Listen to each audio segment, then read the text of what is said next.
In today's video, I'll be showing you how to work this two-toned ribbing, and I use this technique in my lilac sweater for all of the ribbing. So the bottom ribbing here at the front and the back, the sleeve cuffs, and along the neckline. And as you can see, this is mostly worked in this lighter color purple, and at the bottom I've added this darker shade of purple for a little bit of a contrast.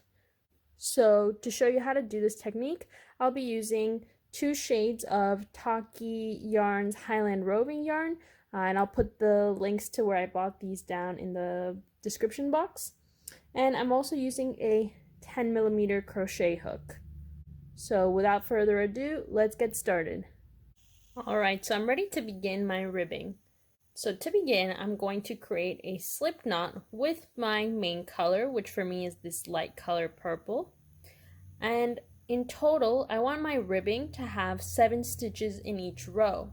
So to do this, I'm going to begin by chaining 8 because I'm going to use the last chain as my turning chain.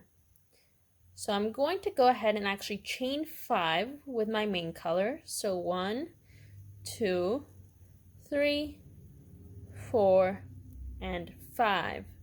So I have 5 chains with my main color, and I have this extra loop on my hook, which does not count as a chain, but it's in this main color. So what's going to happen when I change colors to my contrasted color, which is this darker purple, is that when I chain through this loop is going to stay in this main color. So that's why I'm switching right now at my 5th chain. So I'm going to take my contrasting color and I'm going to loop it onto my hook, and I'm going to work my 6th chain. So that was chain number 6. But again, you can see that if we look, I have 6 chains in my main color. So 1, 2, 3, 4, 5, 6 chains in my main color. And now I need to work 2 more. So I'm going to work them in my contrasting color. So 1, 7, 2, 8. So that was my 8th chain. So I'm done chaining. So again, one more time, I have 1, 2, 3, 4, 5, 6 chains in my main color. I switched my colors at this point. And then I have 2 chains in my contrasting color, which is this darker purple shade. Now I'm ready to work back along my foundation chain. But before I do this, I'm going to bring this darker purple shade to the front of my work. So by doing that, I'm placing it in front of my chain like this. And it's now sitting in front of this chain. That is probably the trickiest part of changing colors, is remembering to bring your yarn to the front on wrong side rows. So you'll see more what I mean by that in a second once we've worked up a few more rows. But for now, just bring this contrasting color to the front of your work. Now, in the second chain from the hook, so this is the first chain from the hook, and this is the second chain from the hook, I'm going to insert my hook, and I'm going to proceed to crochet with my main color here. So with this lighter purple shade that I am holding back here, I'm going to go ahead and slip stitch. Okay? So when I do that, I kind of shrink the next chain. So make sure that you don't miss this chain right here where we switch between the darker purple and the lighter purple. Again, I think this first row is the trickiest row of all of them, but once you've got this down, it becomes a lot easier, I promise. So I've worked 1 slip stitch, then into this next chain, which I think gets a little bit squished when you switch colors. I'm just going to work a regular slip stitch, and again into the next chains, I'll just work regular slip stitches, just like this. So if I go back and I count my stitches for this row, I should have 6 stitches in my main color and 1 stitch in my contrasting color. So let's check. 1, 2, 3, 4, 5, 6 stitches in my main color, and this last stitch is in my contrasting color, and you can see that I have my contrasting color sticking out here into the front of my work. All right, so this is actually a wrong side row. So this is the side we don't want to show on our work. Now I'm ready to begin row 2, which is a right side row. So I'm going to chain 1 and turn my work.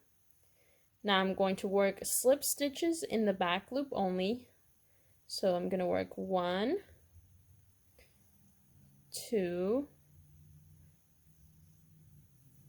3, 4, 5, and again I'm going to work 5 regular slip stitches in the back loop only, and then here for the 6th one I'm going to do something a little bit differently.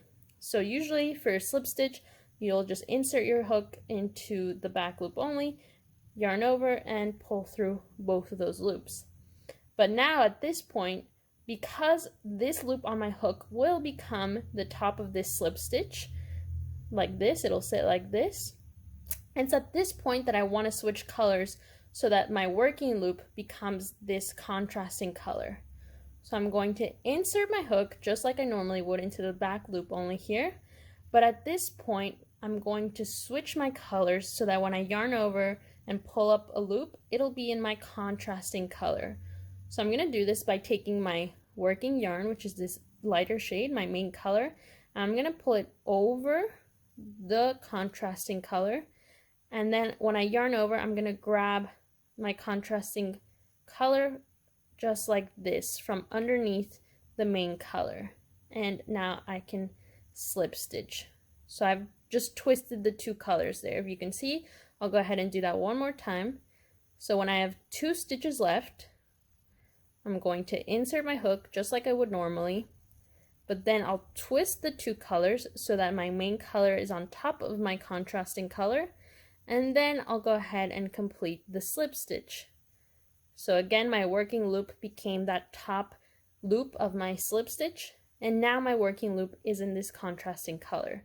So I can make sure to work the last stitch of my row as a regular slip stitch in the back loop only with my contrasting color. And again, if I look, I have 6 stitches in my main color, 1, 2, 3, 4, 5, 6, and 1 stitch in my contrasting color. And so row 2 was a right side row, and now we're ready to begin working row 3, which is a wrong side row, so the side we don't want to be shown on the outside of our project. So I'm going to go ahead and take my contrasting color and I'm going to chain 1 and turn. So we'll obviously need to be switching colors here to begin working with my main color again for these 6 stitches. And the way I like to think about when I need to change a color is that I need to do it essentially kind of 2 stitches before I actually want the color to appear. So because I want my color to appear here in this 2nd stitch of my row, that means I need to switch colors here in this 1st stitch of my row. So to do this, I'm actually going to bring my contrasting color to the front of my work like so that it's sitting here in front of my work, so that it's coming out on the wrong side of my work. And now I can begin working slip stitches in the back loop only again. So I'm going to insert my hook here into the back loop only, and this is a little bit awkward, but you have to grab your next yarn, so this main color, from the front of your work and bring it around to yarn over and pull through. So again, I'll show you that one more time. After I've chained 1, turn my work, have my working loop as my contrasting color, I'm going to take my contrasting color and bring it to the front of my work like this. Now I'm going to insert my hook into the back loop only, and I'm going to take the next color that I want to use, which again is my main color, and I'm going to bring it behind my hook, yarn over, and pull through 2. So as you can see here, my working loop became the top of that slip stitch, and now my working loop is in my main color, which is what I want for the rest of these stitches. And you can see here that my contrasting color is coming out the front of my work here, and now that I'm working with my main color, it is at the back, ready for me to just continue working slip stitches. So again, this is row 3. This is a wrong side row, and if you look here at the bottom of my work, you can see where the color changes are happening. And if we turn my work here, with the exception of this tail here at the end of my work, you can't see the color changes as well. So again, that was row 3, a wrong side row. I'll go ahead and show you how to work the even rows or the right side rows one more time. So I'm going to chain 1, turn my work. This part is normal. You're just going to slip stitch in the back loop only. And I'm going to do this until I have 2 stitches left to work into. So I've worked 5 stitches, or again, I've slip stitched as normal in the back loop only until I have 2 stitches left. And this is where I want to be kind of cognizant that I need to switch colors. So I'm going to insert my hook into this next stitch as normal in the back loop only. But instead of picking up my main color, I'm going to switch to my contrasting color, but I'm going to switch so that my main color, twist the 2 colors so that my main color sits on top and I pick up my contrasting color from underneath that main color, and then I can slip stitch. And then the last stitch, I just work as a regular slip stitch as normal. These are a little bit tricky to work into, but there we go. I've just worked that stitch. And the reason why we twist our colors here when we're switching is to lock them in. If we don't twist, it becomes a little bit messy and the yarns are just kind of hanging loose there. So I definitely recommend that you do that little twist when you're switching colors. And again, now my working loop is in my contrasting color. And I'll go ahead and show you how to do the next row one more time. So I'm going to chain 1 in my contrasting color. After I've chained 1, I'm going to bring my yarn to the front of my work so that this tail end is sitting in front of my work. Now I'm going to take my main color and I'm going to slip stitch in the back loop only, but I'm going to use my main color now. I'm going to pick up that loop, and now I can go ahead and continue slip stitching in the back loop only with that main color here. And as you can see, by doing these color changes, I get a color contrast here at the bottom of my work. I've picked 2 shades of purple, so the contrast is not so stark, but you can pick 2 very different colors and you're going to get a much starker contrast here at the bottom of your work. Okay, so I've ended here on a wrong side row. I turn my work like this. You can go ahead and see here at the bottom of my wrong side that this is where I was twisting my yarns together and locking them in place. So as you can see, those are not going anywhere. And if I turn my work to my right side, you can't even see those color changes. So this is what it looks like, and obviously you can see that that stitch at the bottom is a different color. So now that I've finished working on my wrong side, I'm ready to go ahead and crochet along this edge of my ribbing so that I can go ahead and crochet my panel or crochet the rest of what I am working on. And you might notice that when you do this technique, the bottom of your ribbing here where you've changed a color is a little bit bulkier. It's especially noticeable with this yarn that I'm using here. It's wider here at the bottom, but that's totally okay because your ribbing can stretch at all points.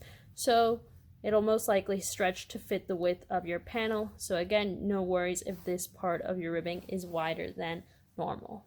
I hope you found this video tutorial useful, and let me know if you are planning on using this technique on any of your projects.